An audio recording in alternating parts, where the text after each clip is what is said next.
28 FM. Hizi ni habari za Chuka.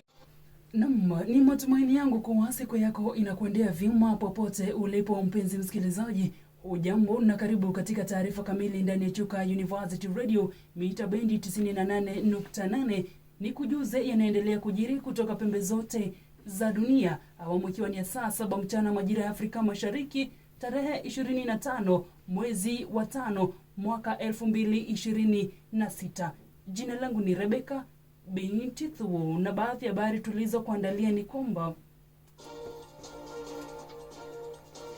viongozi wa mtaka Hassan Omar ajiuzulu kutokana na matamshi ya Mlima Kenya.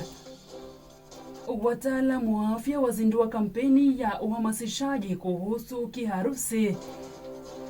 Rais William Ruto atoa fedha kufanikisha gharama za mazishi ya Rachel Wandeto.